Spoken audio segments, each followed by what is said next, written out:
मैं आपको simple logic में समझाता हूँ, एक्सपीरियंस के बेस पे कह रहा हूँ मैं आपको। लोग बहुत हीरो बन रहे हैं, लोगों को लगता है उनको ज़्यादा ज्ञान है, एक सी लेके लोग सोचते हैं कि उनको ज़्यादा पता है।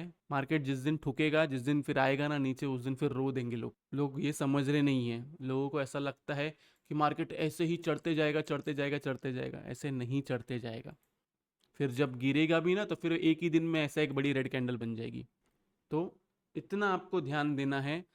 ब्लाइंडली सेल मत करो। आपको सेल तब करना है जब इसके नीचे रहेगा। कैप डाउन हुआ तो इसके नीचे चाहिए।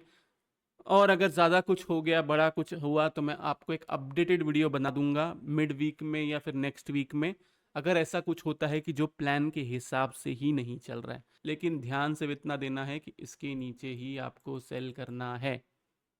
क्लियर है? ऑप्शन बाइंग करना है, ऑप्शन बाइंग करो। ऑप्शन सेलिंग करना है, ऑप्शन सेलिंग करो। मैं क्लियर कट कह देता हूँ, मेरे पास ऑप्शन सेलिंग है, ऑप्शन सेलिंग विथ हेज है। 21K का जो है मैंने कॉल सेल किया हुआ है, नीचे की तरफ 20,600 का कॉल सेल। और अगर ऐसा होता है कि नेक्स्ट वीक भी मंडे ट्यूसडे मार्केट ऊपर की तरफ जाता है, तो मैं एक फेब मंथ का भी ऑप्शन बाइंग करूंगा, क्योंकि अभी उसको ये 10 EMA तो टच करने आना ही पड़ेगा। रीज़न क्या है, मैं आपको लॉजिक समझा देता हूँ। 10 EMA जनरली टच होता है निफ्टी में 18 से 20 डेज में। ओके, 20 में टच होता है जनरली 32 से 37 डेज में। लेकिन इन एक्सेप्शन केस, जब मार्केट बहुत ज़्यादा बुलिश होता है या बहुत ज़्यादा बियरिश होता है, तो ये जाता है 24 से 25 डेज तक। ओके, ये केस के अंदर 20 के केस में ये जाता है मैक्सिमम 44 से 46 डेज, जो रेयर सिनेरियो है लेकिन होता है। तो अभी अगर हम लोग देखेंगे यहाँ पे लास्ट, इसने देखो ये ब्लू वाला जो है 10 में है, ये 20 में। तो लास्ट जो है इसने 10 में टच किया था, वो यहाँ पे टच किया था। देन 1 2 3 4 5 6 7 8 9 10 11 12 13 14 15 16 17 18 19 20 21 22 23 24।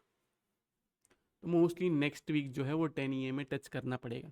मैंने इसलिए आपको जो लेवल दिया है उसके नीचे आपको सेल करना है, एंड टारगेट आपको 400 पॉइंट का पकड़ना है, मतलब 10 में पकड़ना है फर्स्ट टारगेट, कुछ भी हो जाए तो भी।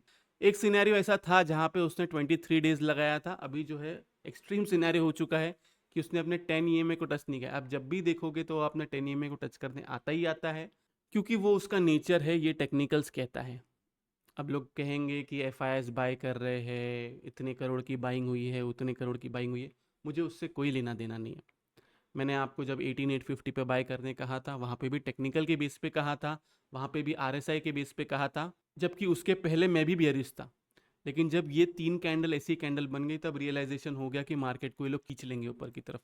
लेकिन खींच खींच के इतना ऐसा लेके जाएंगे, ये एक्सपेक्टेशन नहीं था मेरा। नहीं तो क्या है, मैं यहाँ पे कह देता था कि यहाँ से 22,000 का टारगेट है, प्ले करो। ऐसा नहीं होता है प्ले। ट्रेडिंग एक अलग चीज़ होती है। आपको उसके अंदर डेली बेसिस पे सोचना पड़ता है कि क्या पॉसिबिलिटी है।